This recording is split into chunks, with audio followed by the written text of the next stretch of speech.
சுந்தரராமசாமி பேசிக்கலாக வந்து நாகர்கோவிலில் ஒரு ஜவுளி கடை ஓனர் அவர்.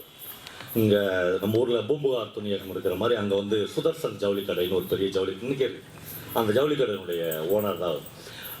பெரும்பாலும் படைப்பாளிகளுக்கு வந்து தாங்கள் தொழில் செய்கிற இடங்களில் தாங்கள் போகிற இடங்கள்ல இருந்து தான் கதைகள் கிடைக்கும். எனக்கு மட்டும்தான் ஈபிலேருந்து இது வரலும் ஒரு கதையுமே கிடைச்சதில்லை. அங்கேருந்தா எடுப்பாங்க அவங்க. ஏன்னா மன ரீதியாக நான் ஈபியோட இல்லை, நான் எப்பயும் மல்லாட்டையோட நிலத்தோட எலி பிடிக்கிறவங்களோட அப்படியான நம்ம வாழ்க்கை இருக்கனால அதுதான் நம்ம கதையில் வந்து வருது. சுந்தரராமசாமிக்கு வந்து அந்த விகாசம் கதை வந்து தன்னுடைய கடையில் இருந்தால் அவர் எடுத்திருக்காரு. ஏன்னா அவர் கடையில் வந்து ராவுத்தர் அப்படின்னு ஒருத்தர் தான் வந்து கணக்குல அவர் தான் வந்து அந்த கடையில் வந்து ரொம்ப முக்கியமான ஆளாக இருப்பார். என்னென்னா அவருக்கு 2 கண்ணுமே கிடையாது, வந்து பிளைண்டு. ஆனால் அந்த நான் உங்களுக்கு வாசித்து காமிக்கணும் அப்படின்னு நினச்சேன் அந்த லாங்குவேஜை. அவருடைய அந்த தெரிப்பு இருக்குல்ல, மூளையினுடைய தெரிப்பு, அது வந்து ஒரு அந்த கதை எழுதும்போது சுந்தரராமசாமி எழுதுறாரு, அது வந்து ஒரு அமானுஷ்யம் அப்படின்னு எழுதுறாரு. அது வந்து ஒரு அமானுஷ்யம், அப்படி ஒரு ஆளை பார்க்கவே முடியாது. இப்போ அவர்கிட்ட மொத்தம் 16 உருப்படிங்க. 16 உருப்படியில் முதல் 2 உருப்படி வந்து 8 மீட்டர் 40 சென்டிமீட்டரு, ஒன்று 32 ரூபா 40 பைசா.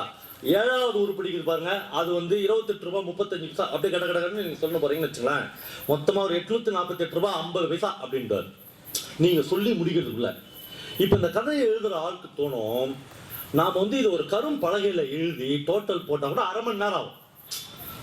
இந்த ஆள் என்னதாண்டா மூளையில் வச்சுக்கிறான், இவர் வந்து இவன் மனுஷனா இல்லை ஒரு அமானுஷ்யமான ஆளா என்ன சொன்னாலும்னு. ஆனால் ஒரு ஈகோ வரும். நீங்கள் வந்து இந்த மாதிரி ஆட்கள், ரொம்ப டேலண்டடான ஆட்கள் வந்து என்ன இருந்தாலும் இவன் நம்பர்தான் வேலை செய்கிறான் பார்த்துக்கலாம் அப்படின்னு ஒரு ஈகோ வரும். அதனால் இந்த கடை வச்சுக்கிற ஐயர் வந்து நைட்டில் போய் லைட்டை போட்டுன்னு விடிய விடிய இவர் இன்னைக்கு ஃபுல்லாக சொன்ன கணக்கு இதில் அதை எல்லாத்தையும் செக் பண்ணுவார். கண்ணு முழிச்சது, கண்ணு ரப்ப வலிச்சது தான் மிச்சம். ஒரு நாள் கூட அவருடைய கணக்கில் இவரால் தப்பு கண்டுபிடிக்கவே முடியவே முடியாது. அப்படி ஒரு அமானுஷ்யமான ஆளாக அவர் வந்திருப்பார்.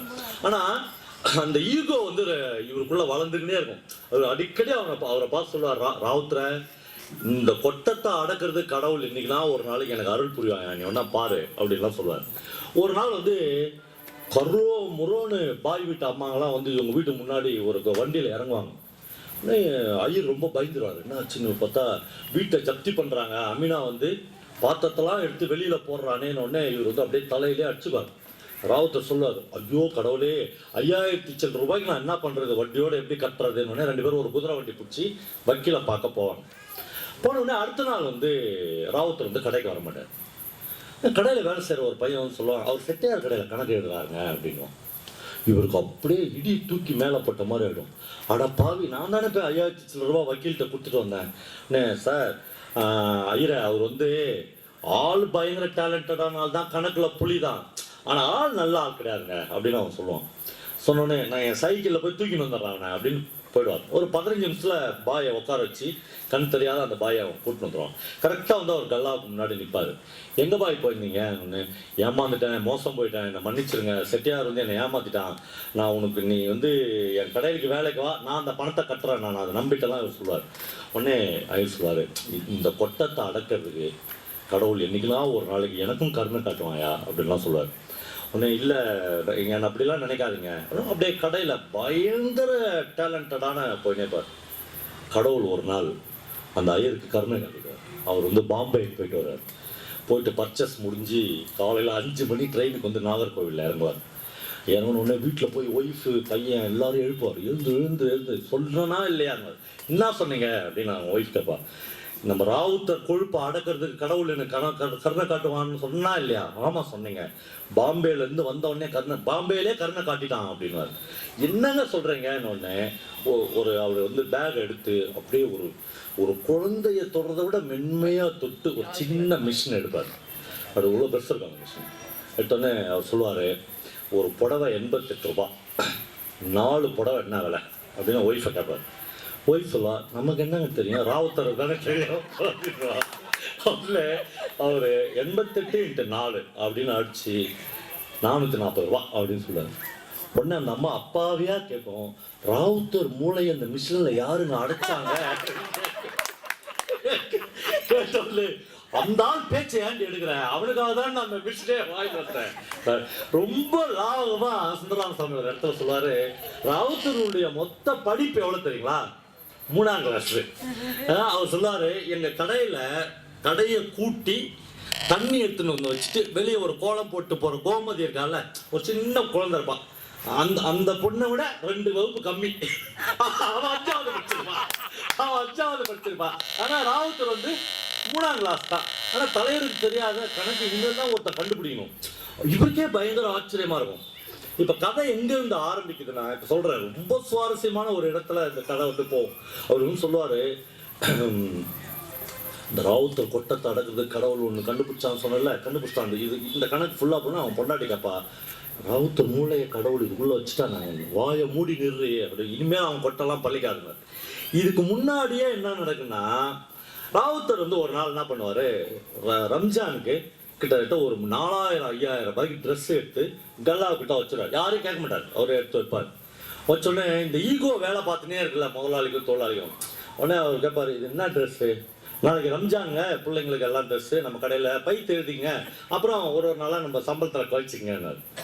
அப்புறம் ஈகோ வேலை பார்க்கணும். யாரை கேட்டு நீ முதல்ல ட்ரெஸ் எடுத்த அப்படிங்கிற, இதுக்கப்புறம் யாரை கேட்டுன்னு எடுக்கணும், இது கடையே நம்ம கடை, நான் இங்கதான் எடுத்தேன், நான் இங்க எடுக்காத செட்டியார் வீட்டு கடையில் போய் எடுக்க முடியும், இவ்வளோ ட்ரெஸ்ஸுன்னா எனக்கு இவ்வளோ பேத்தி, இவ்வளோ பொண்ணு, இவ்வளோ பையன் அப்படிலாம் இருக்காங்க, இங்கே தானுங்க நான் எடுக்க முடியும் அப்படின்றார். அவர் சொல்றாரு, இவ்வளோ கடன் கொடுக்க முடியாது, இதெல்லாம் எடுத்து ரேக்கில் அடுக்குங்கன்றார் கடை பசங்க கிட்ட சொல்லி. பயங்கர அப்படியே சூன்யம் வந்து சூழ்ந்தோம். நாளை காலில் ரம்ஜான், பசங்களுக்கு யாருக்கும் பெரிய நம்பிக்கையோடு இருந்தோம், ட்ரெஸ் இல்லை, என்னடா பண்ணுறதுன்னு அவர் டெய்லி கடையை பூட்டும்போது வரட்டுங்களா அப்படின்னு முதலாளியை சொல்லி விடைபெறுவார். இன்னைக்கு வந்து எதுவுமே சொல்லாமல் விடைபெற்றுவார். அதுவும் இதுதான் வந்து ஒரு இறுதி விடைபெறுதல். உடனே ஐயர் வந்து நைட்டு வீட்டிலலாம் சொல்லுவார், இந்த ஆளுடைய திமிரை அடக்கிறதுக்கு எனக்கு வாய்ப்பே கிடைக்கல, அவன் மாட்டு ட்ரெஸ் எடுத்து வைக்கிறான், என்கிட்ட ஒரு வார்த்தை கேட்க வேணாமா அப்படிலாம். உடனே 2வது நாள் காலில் ஐயரால் போய் கடை திறக்க முடியாது, அவருக்கே பயம் வந்துடும், நம்மளால இந்த கடையை நடத்த முடியுமா ராவுத்தர் இல்லாமல் அப்படிலாம் சொல்லி. உடனே அவங்க பையனை கூப்பிடுவார், கூப்பிட்டு சொல்லுவார், அப்படி நான் அனுப்பிச்சேன்னு சொல்லாதரா, அம்மா அனுப்பிச்சாங்க அப்படின்னு சொல்லி ராவுத்தரை போய் எப்படியாவது கூட்டின்னு வந்துடு அப்படிலாம் பேசி அனுப்பாங்க. இன்னும் சைக்கிள் எடுத்துன்னு போவார். போனோடனே ராவுத்தரை அப்படின்னு கூப்பிடும்போது, தம்பியா கரெக்டாக அவருக்கு எல்லாமே தெரியும், கண் தான் தெரியாது, லபுக்குன்னு ஏறி அவர் கேரியரில் உட்காந்துருக்காரு. கடைக்கு ஐயர் கூட்டினா சொன்னாரா, நான் வந்துடுறேன் அப்படின்னு வந்துடுறாரு. அவ்வளோதான், சாதாரண மனிதர்களுடைய மனசுக்கிட்டல அது அவ்வளோதான். அப்படியே போய் ஜவுளி கடையில் இறங்கிடுவார். அவர் ஒரு முறப்போடு இருப்பார், கொட்டத்தை அறக்குறது கடவுள் இருந்தீங்கன்னா ஒரு நாளைக்கு கை காம்பாலாம் சொல்லுவார். அதுதான் இப்போ காமிச்சிட்டார். காமிச்சோடனே இப்போ இனிமேல் இவருடைய தயவு ஐயருக்கு தேவையே இல்லை, இப்போ இல்லையா நீ உன்னை நான் மறுபடியும் கூப்பிட்டா கேள்வியா அப்படின்ற மாதிரி மனசுக்குள்ள கருவிப்பார். இவரை சட்டையே பண்ண மாட்டார். அந்த கடை எப்படி இருக்குன்னு சுந்தரராம சாமி எழுதுறாரு. அவனுடைய சந்தோஷம், அவனுடைய மகிழ்ச்சி, அவனுடைய கொண்டாட்டம், அதனுடைய சிரிப்பு எல்லாம் போய் ஒரு சாதாரணமாக இருக்கும். இந்த கால்குலேட்டர் வந்தோடனே ஒரு நாள் அந்த கால்குலேட்டர் வந்து கோமதி கையில் இருக்கும். அந்த கோமதியும் இந்த ராவுத்தரும் பேசிக்காங்க. கோமதி சொல்லும், தாத்தா இந்த வேஷ்டி கணக்கு சொல்லு, அதாண்டி கோடி வேஷ்டி 88 ரூபா ஒரு வேஷ்டி, அப்போ 28 வேஷ்டி. உடனே கோமதி கரெக்டாக பதில் சொல்லுவான். அவரால் நம்பவே முடியாது, இந்த பொண்ணுக்கு எப்படா கரெக்டாக பதில் தெரியுது அப்படின்னு அப்படின்வான். தாத்தா நீ இன்னொரு கணக்கு சொல்லு, இன்னொரு கணக்கு சொன்னே மிஷின் கரெக்டாக போட்டுரும். கோமதி சொல்லுவான், தாத்தா உன் வேலையெல்லாம் இதுவே செஞ்சிடுது தாத்தா, இனிமேல் உனக்கு வேலையே இல்லை பழகுதே. மோகம்லாம் இறுகிடும். நம் ஒரு மனிதனுடைய இருப்பு இருக்குல்ல, அந்த இருப்பு நேற்று நீ அப்படியே பெரிய ஆளாக இருப்பார், இன்னைக்கு ஒன்றுமே இல்லை அப்படின்னோடனே ஒரு மிகப்பெரிய மனப்புழுக்கமும் ஒரு தற்கொலைக்கான மனநிலையும் மனுஷனுக்கு அப்படி எழும்பி அடங்கும். அவருக்கு இனிமேல் நம்ம எப்படி வாழ போகிறோம் அப்படின்னே தெரியாது. நான் போகாரு வருவார், கடைக்கு போவார், ஒரு சுடுகாட்டுக்கு வந்து போவது மாதிரியே அவர் வந்து அந்த ஜவுளி கடைக்கு வருவார். எல்லா சந்தோஷங்களும் அவருக்கு வந்து அந்த ஜவுளி கடையில் போயிடும். அப்படியே வந்துடுவார். ஒரு நாள் பேசாமல் உட்காந்து இருக்க வேண்டியதான் ஒரு வேலை.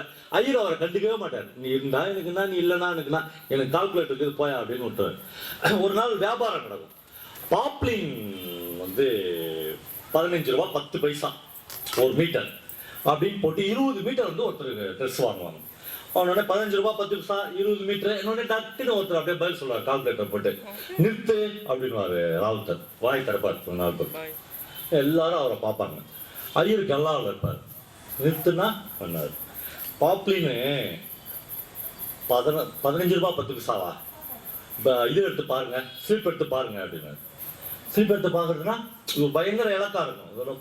15 ரூபா 10 பைசா அப்படின்னாரு. 20 மீட்டர்ல 20 ரூபா ஐரூட்டு முதல் போயிட்டா எவன்டா காசு கொடுப்பான் அப்படின்னு பயங்கர அவர் வந்து தான் கிடையாதான் அதை நினைச்சுன்னு பேசுறாரு. நினைச்சோடனே தகவல்கள் ஒருத்த வந்து பில்லை செக் பண்ணுவான், ஒருத்தர் ஸ்லிப் செக் பண்ணுவான். கரெக்டா வந்து 16 ரூபா 10 பைசா. உடனே அந்த ஐயருக்கு பயங்கர ஆச்சரியமாயிடும். அவர் சொல்றாரு, இந்த கடையில் இருக்கிற எல்லா பொருளுக்கும் உனக்கு விலை தெரியுமோ? கிண்டலா கேட்பாரு. தெரியும் அப்படின்னாரு. இந்த கடையில் இருக்கிற சின்ன கர்ச்சீப் இருக்குல்ல, அது என்ன விலை அப்படின்னு கேட்பாரு. 1 ரூபா 15 பைசா. பெரிய டவல் இருக்குல்ல, அது 47 ரூபா 50 பைசா. அந்த கடையில் இருக்கிற அக்கு வேற, இந்த ஆணி என்ன விலை, இந்த போல்ட் என்ன விலைன்னு கூட அவருக்கு தெரியும். பயங்கரமே அப்படியே ஆச்சரியப்பட்டுருவான். ஒரு கடையோட இவ்வளோ விஷயத்தையும் ஒரு ஆள் மூளைக்குள்ள வச்சுக்கிறானேடா அப்படின்னு இந்த அப்படியே போவாங்க. இப்போ திடீர்னு இன்னைக்கு வந்து அவர் வந்து கோமதிக்கு சொல்றாரு, அம்மாடி நாளைக்கு அநேகமா கடை இருக்காதுன்னு நினைக்கிறேன் அப்படின்றாரு. ஏன் தாத்தா அப்படின்றாரு. கரண்ட் பில் கட்டுறதுக்கு நீங்க லாஸ்ட் டேட்டு 5ஆம் தேதி கட்டல ஐயரு, அதை கால்குலேட்டர் சொல்லாதுல்ல அப்படின்றாரு. சொல்றே இது வந்து ஐயர் சொன்னாரு, கரண்ட் பில் கட்டுறதுக்கு இன்னைக்கு லாஸ்ட் டேட்டு அப்படின்னாரு. ஆமா அது எனக்கு தெரியும் அப்படின்னாரு. அது எப்படி தெரியும், அந்த மிஷின் அதை சொல்லாதுல்ல. போய் கரண்ட் பில் கட்டணுமே அப்படின்னு தோணும். இப்போ நண்பர்களே, ஒரு கல்யாண கோஷ்டி ஒரு அடுத்த நாள் வந்து மதியானமா கலகலகலகலான்னு ஆயிடும் அந்த கடை. வந்து அவங்க வந்து ஒரு குறிப்பிட்ட வேஷ்டியை சொல்லி 8 முழ வேஷ்டியில 16 பீஸ் கேட்கும். முதல் வார்த்தையிலே வேஷ்டி தீர்ந்துச்சு அந்த வேஷ்டி அப்படின்றாங்க. யார் யார் யார் யார் அது அப்படின்னு கண்ணா அப்படின்னாரு. கண்ணா அந்த வேஷ்டி மொத்தமாக நம்ம பர்ச்சேஸ் பண்ணது 37, 20 வேஷ்டி வித்துக்குது, இன்னும் 17 வேஷ்டி 3வது ரேக்கில் இருக்குது பாரு, ஏறு கண்ணு கிடையாது. உடனே பயங்கர ஆச்சரியமாயிடும். அப்படியே ஒருத்தர் அந்த ஏணி போட்டு ஜவுளி கடைக்குள்ளே ஒரு ஏணிக்கலாம், அதை ஏறி பார்த்தா 17 வேட்டி அப்படியே அடுக்கி வச்ச மாதிரி இருக்கும். அப்படியே எடுத்துன்னு வருவாரு. அவரெல்லாம் பார்க்க முடியாது, பெருமிதத்தோட முதலாளியை பார்க்க முடியுமா? கண்ணுதான் கிடையாது. இதெல்லாமா அவங்க கால்குலேட்டர் சொல்லுவோம், நாங்கள் தான் சொல்லி அப்படிலாம் எதுவும் இல்லை, பேசாம இருப்பாரு. டக்கு டக்கு டக்கு டக்குன்னு அவர் ஒரு 4-5 விஷயம் சொல்றாரு. நம்மளே கண் கலங்குற ஒரு விஷயம் சொல்றாரு. ஐயர் கடையை மூடின்னு புறப்படும் போது சொல்றாரு, நாளைக்கு அம்மாவுக்கு திவசம், கடப்பையிட்ட சொல்லி அனுப்பிச்சிட்டிங்கன்னா புரோகிதத்தை சொல்லிட்டாருன்னா காலையில வீட்டுக்கு 5 மணிக்கு ஐயர் வந்துருவாரு. அதுக்கு பின்னணியில இருக்குது. இதெல்லாம் கால்குலேட்டர் சொல்லாதுல்ல. அம்மாவுக்கு திவசன்றது எந்த கால்குலேட்டர் உங்களுக்கு சொல்லணும்னு அர்த்தம். அப்படியே ஒவ்வொன்றா வந்து சொல்லிக்கிட்டே இருப்பாரு. ஆடிட்டரை பார்த்துனுங்க, இல்லைன்னா இந்த வருஷம் நம்மளுக்கு பயங்கர சிக்கலாயிடும். இந்த மாதிரி விஷயங்களை இவர் சொல்லிக்கொண்டே இருப்பார். ஒவ்வொரு முறையும் ஒவ்வொரு நாளும் கோமதி சின்ன பொண்ணா இருப்பா. அவருடைய இந்த கையில வச்சுக்கிற ஒரு கோலை வந்து தன்னுடைய வலது தோல்ல வச்சு அப்படியே கூட்டிட்டு போய் அவர் வீட்டுக்கு வரணும். 3 கிலோமீட்டர் நடந்து விட்டுட்டு வருவார். இன்னைக்கு வந்து அப்படியே இந்த தோல்ல வந்து அந்த இது அந்த கோலை வைப்பார். வைக்கும்போது அவன் அப்படியே அவர் அண்ணாந்து பார்ப்பா. பார்த்து சொல்ல, தாத்தா ஒரு நாளத்து நீ எப்படி இருந்தா தாத்தா அந்த கடையில அப்படின்னு சொல்றாரு. அப்புறம் சொல்றாரு, ஆமாண்டா நீ தானே. அவரு இதெல்லாம் சொல்ல சொல்ல சொல்ல அப்படியே ஒரு ஸ்டூல் போட்டு முதலாளி பக்கத்துலேயே வந்து உட்காந்துருவாரு. ஒரு இடத்துல தான் சொல்லணும் இதெல்லாம் இங்க நடக்காதுன்னு போது அவர் சொல்றாரு, பிரமாதமான இடம். அவர் சொல்றாரு, அந்த ஃபேனை கொஞ்சம் காத்த சேர்த்து வச்சுன்னா நானும் உங்க காத்துல கொஞ்சம் வாங்கிக்கிறேன். முதலாளி ஈக்குவலா போயில இருப்பேன். ஃபேன் காத்த கொஞ்சம் அதிகப்படுத்தி 11 முதலாளி பக்கத்துல உட்காந்துருவேன். இப்போ கோமதி கிட்ட அவர் வந்து அந்த தோல்ல போட்டுன்னு போகும்போது, தாத்தா ஒரு காலத்துல இந்த கடையில நீ இல்லைன்னா ஒண்ணுமே இல்லை தாத்தா, நீ இவ்வளோ பெரிய கணக்குள்ளையா இருந்த தாத்தா சொல்லாரு. யாருக்கும் சொல்லாரு அசரே, அப்ப நான் கணக்குள்ள இப்பதான் ஜெனரல் மேனேஜர் ஆகிறேன். நன்றி நண்பர்களே. இது வந்து ஒரு மனிதனுடைய வேல்யூ வந்து என்ன மிஷின், என்ன கம்ப்யூட்டர், என்ன உலகம் வந்தாலும் மனுஷன் வந்து மனுஷனான் என்பதற்கான மிக முக்கியமான சுந்தரராமசாமியின் கதையாக நான் பார்க்கிறேன்.